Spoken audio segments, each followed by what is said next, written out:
Guided weapons. How do they work? Let's take a look at guided air-to-ground weapons in War Thunder.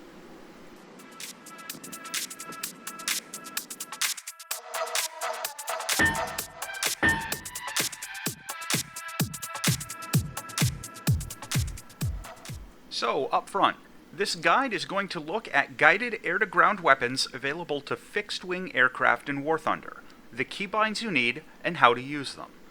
We're not going to go into any of the helicopter stuff, but a lot of the same basic concepts will still apply. This video is intended for absolute beginners, and I'm going to do my best to explain this stuff from scratch, but even advanced players might find some useful information here, or at least a bunch of minutia they can nitpick and actually down in the comments. We're going to go through each type of weapon one at a time, but not every individual weapon within each type, because that would be 6 hours long. First, let's look at some of the weapon stat cards and understand the terms. These examples are the KH-23M guided missile, the BGL-1000 guided bomb, and the AGM-65 guided missile. Mass is how heavy the weapon is, guidance is what kind of guidance it uses, and note that a small number of guided weapons don't actually list a guidance type, since the guidance functionality is optional on them. Launch range and firing range indicate how far away you can fire a missile from, with some caveats. Maximum speed tells you how fast the weapon is traveling at peak speed. Guidance time tells you how long the weapon will track the target. Explosive mass, type, and TNT equivalent are telling you about the warhead, and some weapons will have an armor penetration chart or blast radius information. The first type of guided air-to-ground weapon is a manually guided bomb. This example is the PC-1400X, also known as the Fritz X. This weapon is very basic. After you drop the bomb from within the bombardier view, you can use your keybinds for yaw and pitch weapon control axis to steer the bomb into the target. Manually guided weapons need a set of keybinds to control them. You literally steer the weapon into the target by hand using the keybinds. I would strongly suggest turning off the option for relative control. Note that the bomb has a very limited maneuvering potential, so you can only steer it within a small window indicated by those vertical and horizontal lines within the bomb sight that seem to move. As you steer the weapon, it will lose some potential energy, and the lines will get closer together, indicating the potential impact point is getting narrower. Here's an example from live gameplay.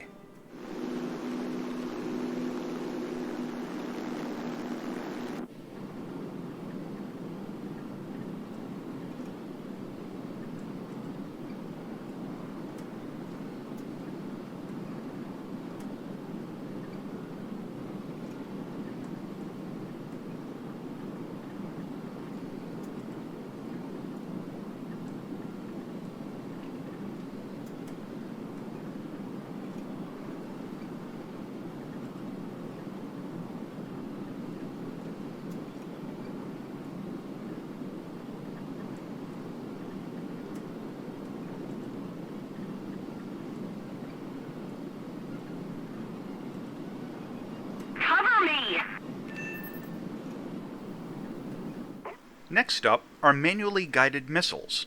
The example here is the AS-20 Nord. In practice, these weapons can be quite difficult to use, and out in real life they were phased out of service relatively quickly.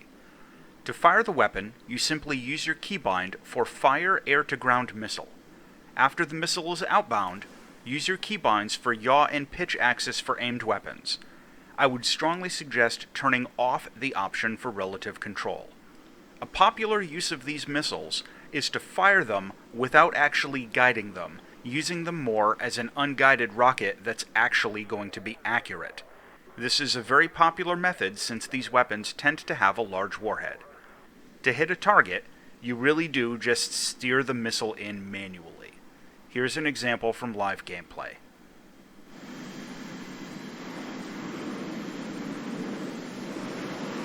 Let's keep the pressure on. Victory is close.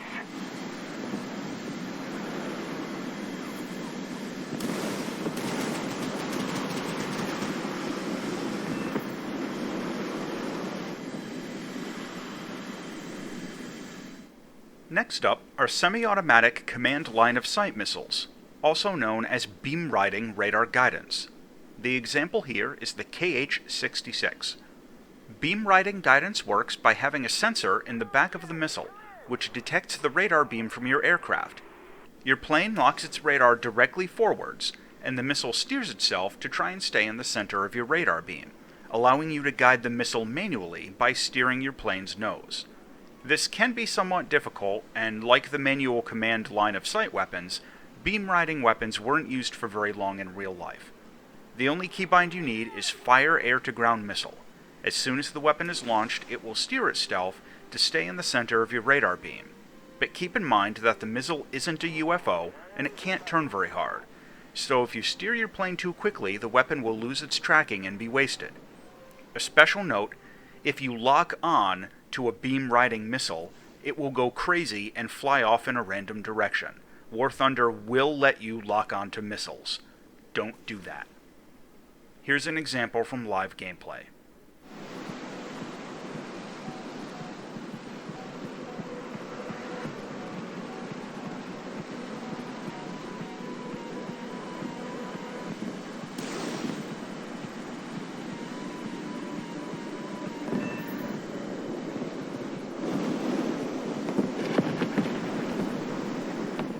Next up are semi-active laser-guided weapons.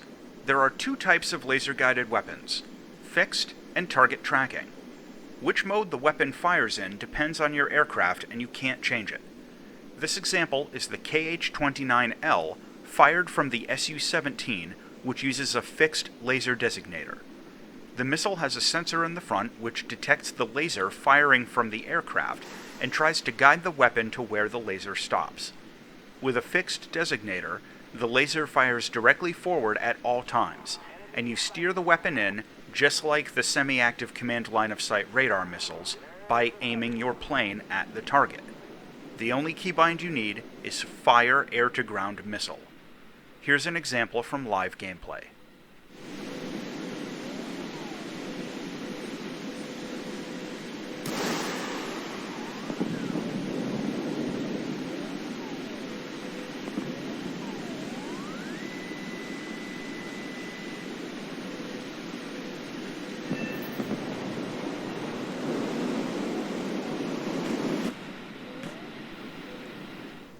This brings us to target tracking laser-guided weapons. These use the same laser-following seeker, but the launch aircraft has a sophisticated laser designator that's more advanced. Some of these designators can track moving targets, some cannot.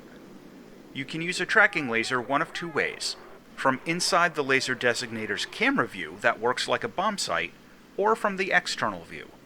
This example is the AS-30L, targeted from inside the designator's camera.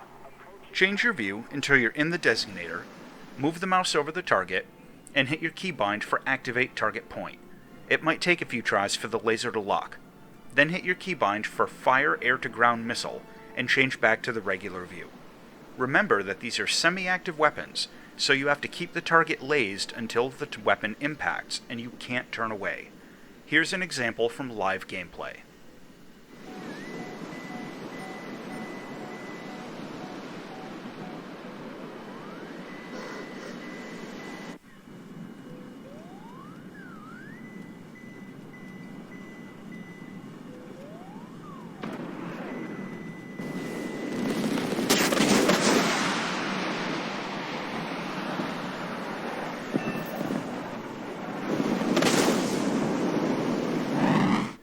You can also use the external view to pick a target and fire a laser-guided weapon. Just point your aircraft where you want to hit, and use your keybind for Activate Target Point. You'll see the little red square indicator off in the distance. You might have to hit it a few times and make small adjustments to designate the target you want. Then hit your keybind for Fire Air-to-Ground Missile. You might have to hit it a couple of times depending on your targeting system, since not all of them turn the laser on automatically. Here's an example from live gameplay.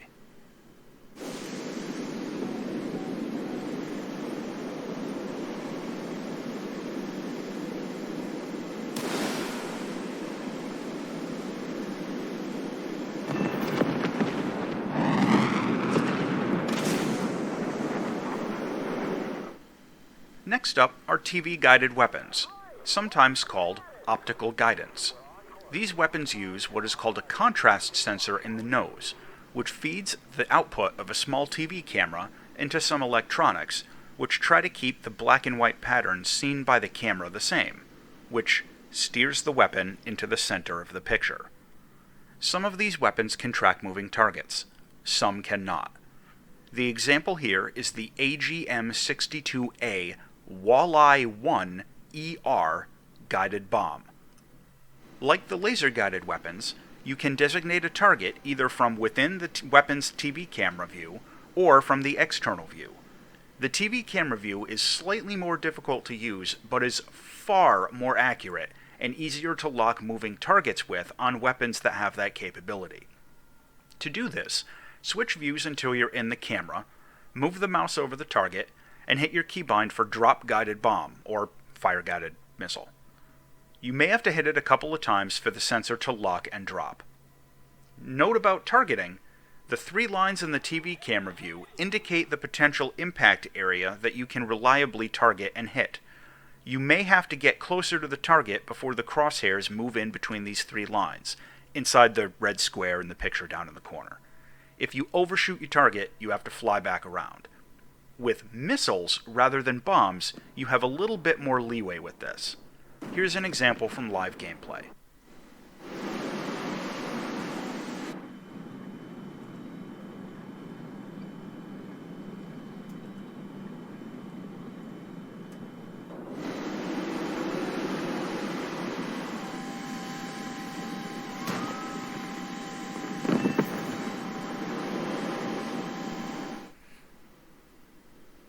In order to target TV-guided weapons from the external view, they work exactly like the laser-guided weapons. Use your Activate Target Point keybind, then hit Drop Guided Bomb. You may have to hit it a couple of times. It's easier to pick out a target from the external view, but your targeting will usually be less accurate, and it can be difficult to judge if your weapon has enough range to impact the target or not. Here's an example from live gameplay.